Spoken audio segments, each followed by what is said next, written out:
Assalamualaikum warahmatullahi wabarakatuh. Bismillahirrahmanirrahim. Sekarang mari kita belajar memanen hikmah-hikmah dari nasihat-nasihat beliau dan juga peristiwa-peristiwa dalam hidup beliau. Ya tentu saja sangat banyak. Ya malam hari ini kita ambil beberapa, karena belajar pun ya tidak harus kemerungsung ke susu untuk dapat semuanya. Kita pelan-pelan. Yo semoga nanti ada sesi yang lain untuk memanen hikmah yang lain dari Syekh Ibrahim bin Adham ini, karena memang referensinya sangat banyak. Baik, bismillah, kita awali pelajaran pertama.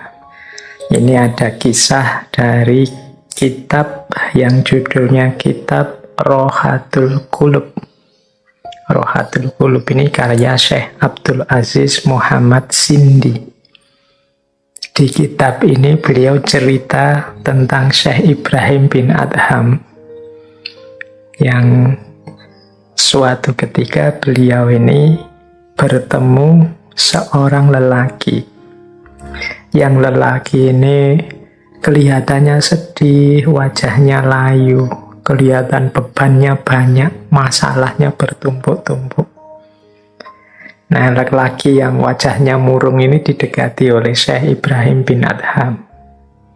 Kemudian beliau ngajak ngobrol orang ini. Kata Syekh, kok saya lihat kamu ini murung, kamu kok sedih kelihatannya.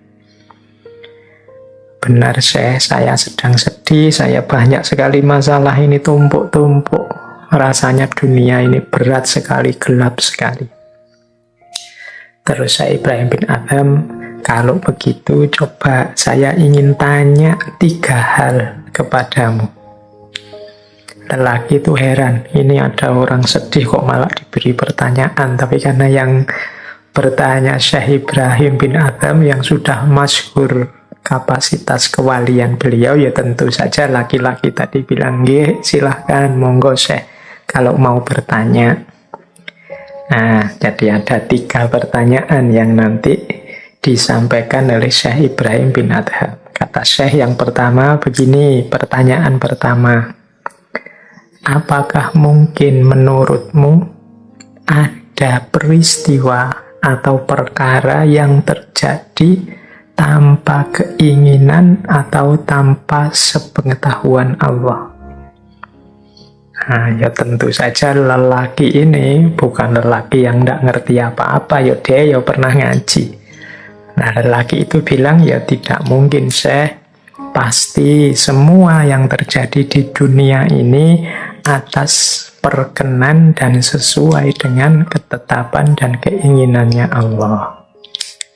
Baik, ini jawabanmu benar, kata Syekh. Terus sekarang pertanyaan kedua. Apakah rezeki yang ditentukan oleh Allah itu bisa berkurang tanpa seizin Allah atau tanpa ketentuan Allah? Jadi setiap orang kan sudah dapat jatah rezekinya masing-masing. Apakah mungkin jatah itu bisa berkurang tanpa seizin, tanpa sepengetahuan Allah? Ini maksudnya pertanyaan Syekh itu begitu. Ya lelaki tadi terus jawab lagi, tidak mungkin Syekh, pasti semua ketetapan tentang rezeki itu sesuai ketentuan Allah, tidak mungkin berkurang atau bertambah sedikit pun tanpa seizin Allah. Oke, jawabanmu benar, kata Syekh. Pertanyaan kedua benar, pertanyaan ke-1 benar. Sekarang pertanyaan ketiga. Apakah ajal atau umur yang telah ditetapkan, dituliskan oleh Allah itu bisa berkurang atau bertambah meskipun hanya sedetik saja? Nah, lelaki tadi ya karena bukan lelaki yang bodoh, dia tahu agama, dia menjawab tentu tidak Syekh. semua jatah umur dan hal-hal yang terkait umur itu sudah tertulis di Lauhil Mahfuz. Umur saya, umur Syekh, umur semua orang itu sudah ditetapkan. Nah, ya jawabanmu benar. Terus Syekh nambah ini 3 pertanyaan benar semua kamu. Kata Syekh, loh kalau sudah tahu seperti itu, lah kenapa kamu kok sedih? Bukankah semua yang terjadi atas diri kita, baik yang sudah terjadi, yang sedang terjadi, maupun yang akan terjadi, dasarnya memang sudah kehendaknya Allah. Nah, ini dengan kalimatnya Syekh yang terakhir ini, tiba-tiba lelaki tadi sadar. Lah mengapa aku kok harus sedih ya? Mengapa kok jadi berat sekali menghadapi ketetapan Allah ini? Apa aku tidak ridho dengan ketetapannya Allah? Apa aku mengeluh dan komplain dengan apa yang sudah digariskan oleh Allah? Pastinya kan tidak begitu. Misalnya mengeluh tentang rezeki, lu bukankah rezekinya setiap orang memang sudah ada jatahnya oleh Allah? Jadi tidak mungkin berkurang atau keliru ke orang lain. Kalau memang rezeki kita pasti nyampe ke kita. Kalau memang bukan rezeki kita, ya tidak akan nyampe meskipun sengoyo apapun kita ingin merebutnya. Jadi alasan rezeki tidak bisa jadi alasan kita untuk sedih. Wong yo masing-masing orang ada jatahnya. Mungkin pengalaman pahit, pengalaman itu seperti apapun juga sesuai dengan ketetapan dan pengetahuannya Allah. Tinggal kita belajar mengambil hikmahnya dan meresponnya dengan respon terbaik. Tidak perlu jadi beban yang membuat sedih berlarut-larut. Ataukah mungkin kita takut mati, mungkin karena sakit lama atau anggota keluarga kita ada yang sakit dan macam-macam. Ini kan berkait dengan umur. Loh, kalau hubungannya dengan umur, bukankah jatah usia, jatah umur setiap orang termasuk sedih dan gembiranya juga semuanya sudah tertulis di Lauhil Mahfuz. Mengapa kok kemudian sedih? Nah, dengan petunjuknya Syekh Ibrahim bin Adham ini akhirnya lelaki tadi terus sadar. Tidak lagi sedih, tapi kemudian dia cerah. Dia tersenyum lagi. Ternyata selama ini aku keliru. Sikap batinku keliru. Wong hidup ini, seperti apapun peristiwa yang kita hadapi, dia jadi berat atau jadi ringan, itu kan tergantung cara kita menyikapinya. Nah, orang tadi menyikapinya sebagai yang berat sehingga dia murung terus. Diberi petunjuk oleh Syekh Ibrahim dengan 3 pertanyaan tadi, akhirnya dia sadar. Kemurungannya hilang.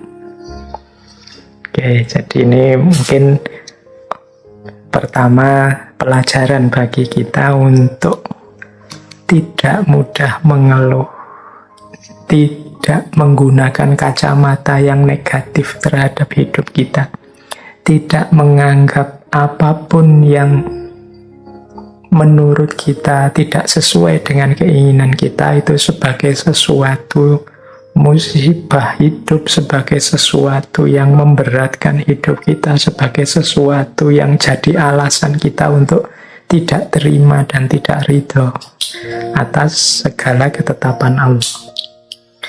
Allah sangat sayang pada kita. Pasti semua yang terjadi dalam hidup kita hakikatnya adalah buah dari kasih sayang Allah itu. Tergantung cara kita menyikapinya. Baik, ini pelajaran awal untuk malam hari ini dari Syekh Ibrahim bin Adham. Terus, kalau tadi 3 pertanyaan, sekarang kita ganti ke yang 4. Ini ada 4 nasihat dari Syekh Ibrahim bin Adham. Ini nasihat ini diberikan oleh Syekh Ibrahim kepada Abu Ishaq Al-Farazi, Abu Ishaq Al-Fazari. Abu Ishaq Al-Fazari ini seorang ahli fikih, ahli hadis dari zaman Khalifah Harun al-Rasyid. Ya, Syekh Ibrahim bin Adham kan juga memang zaman ini juga zamannya Khalifah Harun al-Rasyid. Nah, Abu Ishaq Al-Fazari ini satu ketika bertemu Syekh Ibrahim bin Adham. Beliau ini selalu penasaran dengan Syekh Ibrahim ini, karena beliau melihat Syekh ini loh lebih banyak diam, tidak banyak ngomong. Mbok yo, saya ini yang butuh siraman-siraman nasihat itu mbok yo dinasehati. Nah, didekatilah Syekh Ibrahim, kemudian terang-terangan beliau minta, wahai Syekh, mbok saya dinasehati, mbok sampean itu bicaralah, tolong ngomong apa gitu, biar saya tentram. Nah, Syekh Ibrahim kemudian menuruti permintaannya Syekh Fazari ini, tapi justru beliau menasehati yang berhubungan dengan bicara tadi. Ini mungkin untuk menjelaskan juga kepada Syekh Fazari mengapa dia tidak obral omongan, tidak mudah ngomong ke sana kemari, mentang-mentang ngerti banyak hikmah, mentang-mentang ngerti banyak ilmu, terus kemana-mana berfatwa, kemana-mana menebar hikmah untuk menunjukkan betapa aku ini tahu banyak hal. Tidak begitu. Beliau menasihati Syekh Abu Ishaq Al-Fazari ini beberapa hal, 4 hal. Kalau tadi 3 pertanyaan, kalau ini 4 nasihat. Kata Syekh Ibrahim kepada Abu Ishaq Al-Fazari seperti ini. Wahai Abu Ishaq, ketahuilah ada 4 hal yang diinginkan seseorang dalam perkataannya. Jadi bicara atau diam itu silahkan saja, tapi perhatikan 4 rumus ini saat kita akan bicara. Jadi yang pertama, kata Syekh, ada perkataan yang diharapkan manfaatnya, tapi ada resiko dan bahayanya. Jenis perkataan seperti ini lebih baik ditinggalkan saja, demi keselamatan diri juga keselamatan orang lain. Misalnya begini, kita ingin menasehati orang, tapi kita tahu kalau saya menasehati orang ini mungkin bermanfaat pada orang itu, tapi menyinggung orang yang lain. Kalau orang lain ini tersinggung, kalau dia marah bisa bahaya, karena dia punya kekuasaan, karena dia punya power, karena dia punya pengaruh atas orang yang dinasehati. Nah, jadi manfaatnya ada, tapi ada resiko dan berbahaya. Kata Syekh, jenis yang pertama ini ya ditinggalkan saja.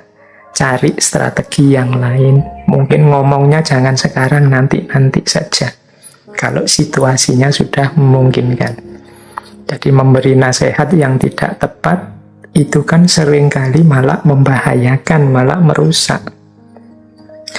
Misalnya, sering saya contohkan ini kan, misalnya kita nasihati orang untuk sabar, sementara orang ini sedang males, rebahan saja, tidak mau ngapa-ngapain. Dinasehati sabar, nasihatnya ini baik, bisa diambil manfaat, tapi nanti membuat dia tambah males. Orang males disuruh sabar. Menasehati untuk saling membantu, misalnya ta'awun, tapi orang ini sedang bergelimang kemungkaran. Kalau dinasehati untuk kerjasama, jangan-jangan nanti membuat dia bekerja sama dalam kemungkaran. Jadi harusnya orang yang sedang kemungkaran dinasehati untuk muhasabah, introspeksi diri. Ya, kerjasama itu bagus, saling membantu itu bagus, tapi ketika salah konteks bisa masalah.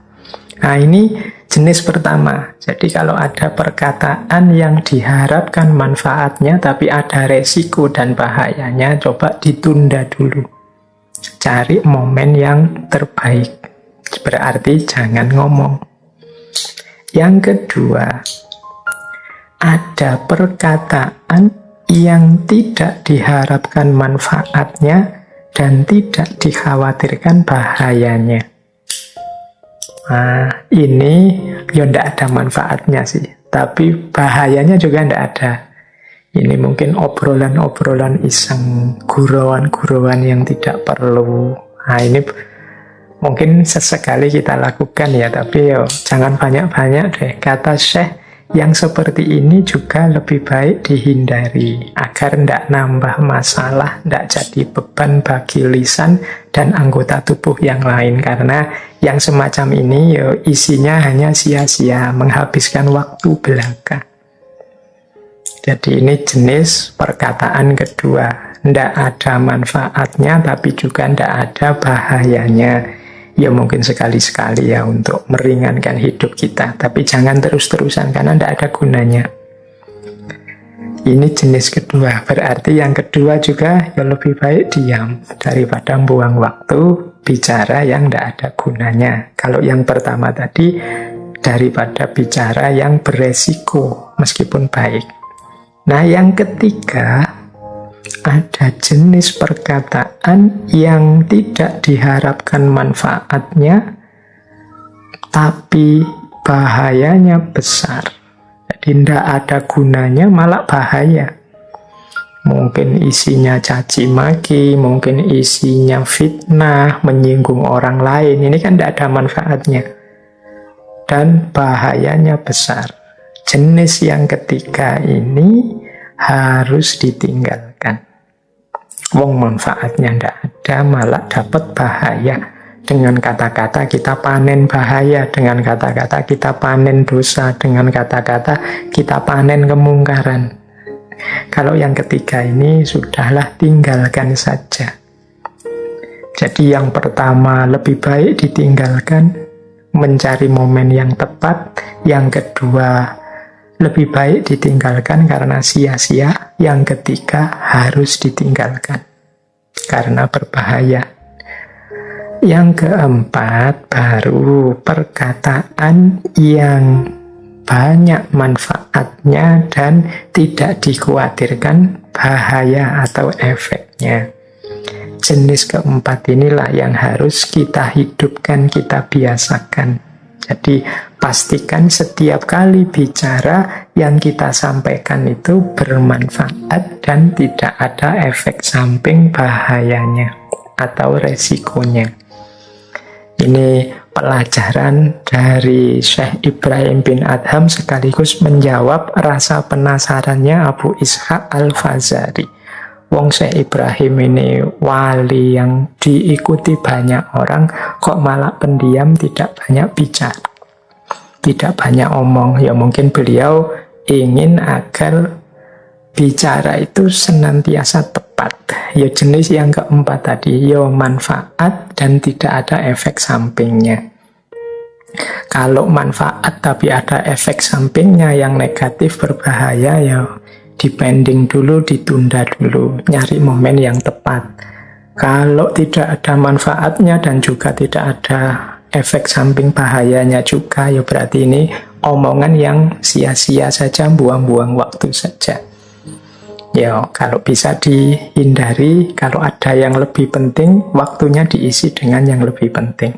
Dan yang ketiga harus ditinggalkan karena tidak ada manfaatnya, malah banyak bahayanya. Baik, jadi ini 4 nasihat dari Syekh Ibrahim bin Adham. Tadi sudah ada 3 pertanyaan, kemudian ada 4 nasihat. Sekarang tentang 5 syarat. Biar ini judulnya semua ada angkanya ya. Ini 5 syarat. Ini cerita sebenarnya. Bisa teman-teman cek misalnya di kitab yang judulnya At-Tawwabin, orang-orang yang bertobat, karya Syekh Ibnu Qudamah. Jadi suatu hari ada seorang laki-laki yang merasa banyak dosanya. Jadi laki-laki ini merasa sulit sekali berhenti melakukan maksiat. Kok saya ini ya tobat, tapi kok diulang lagi, tobat kok ulang lagi melakukan maksiat. Ini dia gelisah. Semoga teman-teman juga begitu ya. Kalau melakukan maksiat, semoga masih ada gelisahnya. Jangan sampai melakukan dosa, melakukan kesalahan, melakukan maksiat, tapi dianggap biasa saja, tidak ada rasanya. Nah ini kalau sudah tidak ada rasanya bahaya. Maka ada petunjuk dari Syekh Ibrahim bin Adham kepada orang ini. Jadi orang ini satu ketika menemui Syekh Ibrahim bin Adham, beliau berkata, "Wahai Abu Ishaq, aku ini kok seneng maksiat ya. Kok tidak berhenti-berhenti maksiat meskipun aku sadar ini tidak boleh." Nah, Syekh Ibrahim kemudian bilang, ya kalau begitu begini saja deh. Kalau sampean mau menjalankan 5 syarat yang saya sampaikan ini, nanti silahkan melakukan apa saja termasuk maksiat.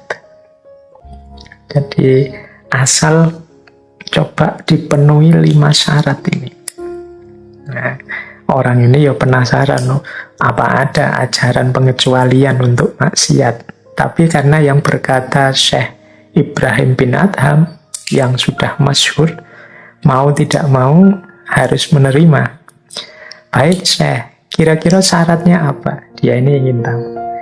Syekh Ibrahim kemudian berkata, baik, begini syaratnya. Yang pertama, setiap kali engkau melakukan maksiat kepada Allah, kamu harus tidak mau memakan rezeki dari Allah. Jadi jangan kamu makan, jangan kamu nikmati rezeki dari Allah. Laki-laki ini terus mikir, apa bisa? Kata laki-laki itu kepada Syekh, loh terus saya makan dari mana? Wong setiap yang saya peroleh dalam hidup ini ya rezekinya Allah. Bagaimana bisa saya harus tidak menikmati, tidak makan rezeki dan anugerahnya Allah?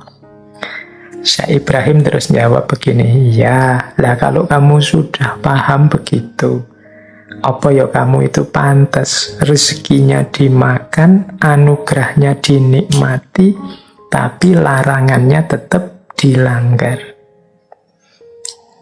Ya kagetlah lelaki ini, dia baru sadar, ya betapa tidak pantasnya, tidak sopannya aku ini. Wong yo rezekinya aku nikmati, anugerahnya aku nikmati, aku diberi macam-macam anugerah kesehatan, anugerah kenyamanan hidup, tapi perintahnya aku langgar. Nah, mulai terbuka pikirannya. Syarat yang kedua, kata Syekh Ibrahim, kalau engkau mau bermaksiat, ya resikonya jangan tinggal di buminya Allah. Lelaki ini kaget, lu bagaimana bisa Syekh? Apa bisa orang tidak tinggal di buminya Allah? Kalau kita hari ini mungkin sing pikirannya agak nakal-nakal itu teman-teman kan sering ngayal, oh kalau gitu masih bisa Pak, masih bisa ke planet Mars atau hidup di bulan sana. Ya Mars dan juga bulan itu ya semuanya ciptaannya Allah. Kata Syekh, wahai Abdullah, wahai hamba Allah, apa kamu tidak mikir?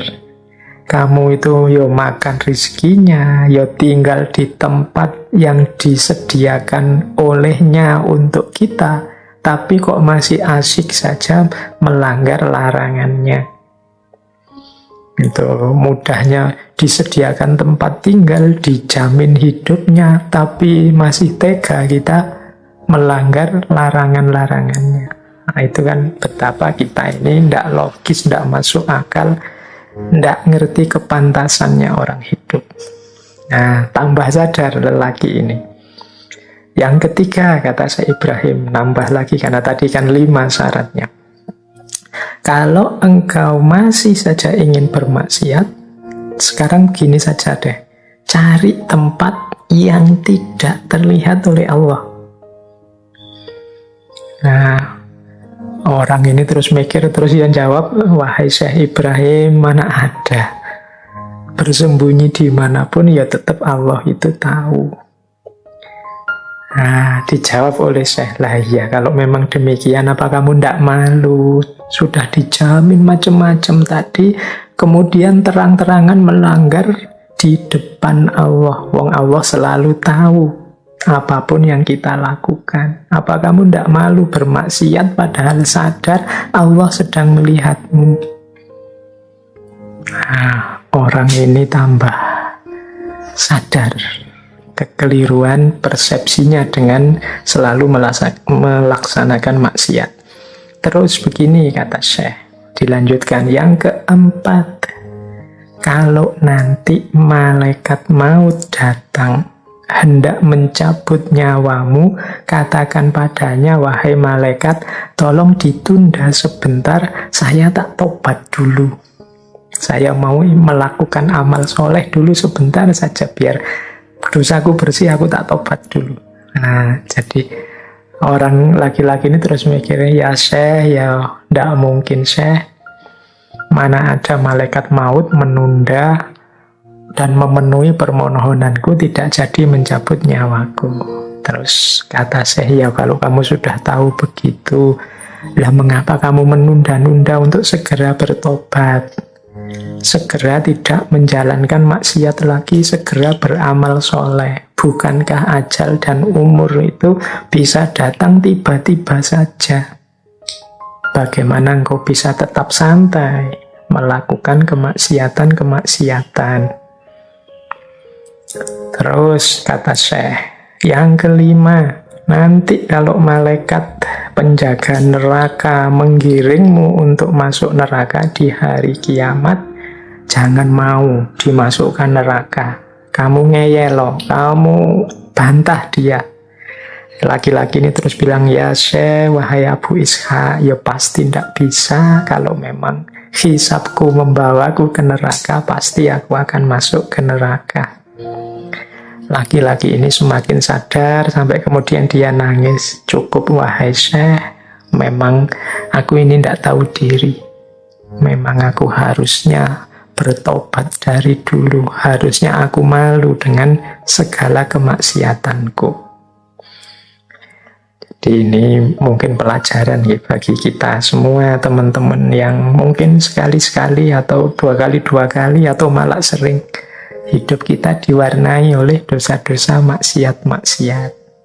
Pelajaran dari Syekh Ibrahim bin Adham ya, yang pertama, kalau engkau memang masih kukuh secara sadar melakukan maksiat, dosa, jangan makan rezeki dari Allah. Tidak pantas. Wong kita langgar larangannya kok kita masih menikmati dan meminta pemberian darinya.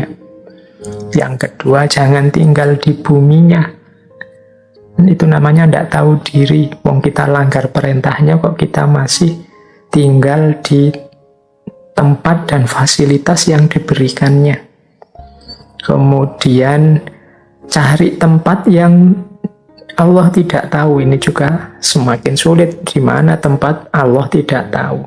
Kalau kita tahu bahwa Allah senantiasa mengawasi, apa kita tidak malu kalau masih tetap melakukan maksiat? Dan yang keempat, kalau malaikat mau datang, minta waktu menunda sebentar untuk tobat. Dan ini pun tidak mungkin. Padahal umur itu datangnya tiba-tiba. Siapa tahu sedang asik maksiat, malaikat mau datang. Wassalam, kita akan ada di ranah su'ul khotimah. Apalagi yang terakhir. Jadi ketika nanti di akhirat kita sudah dihisab dan keputusannya masuk neraka, apa mungkin kita menolak? Kan tidak mungkin. Di masa itu sudah tidak ada remedi lagi, tidak ada perbaikan lagi. Jadi 5 syarat dari Syekh Ibrahim bin Adham ini penting bagi kita untuk menyadari, menghentikan perbuatan dosa, perbuatan maksiat yang kita jalankan secara sadar.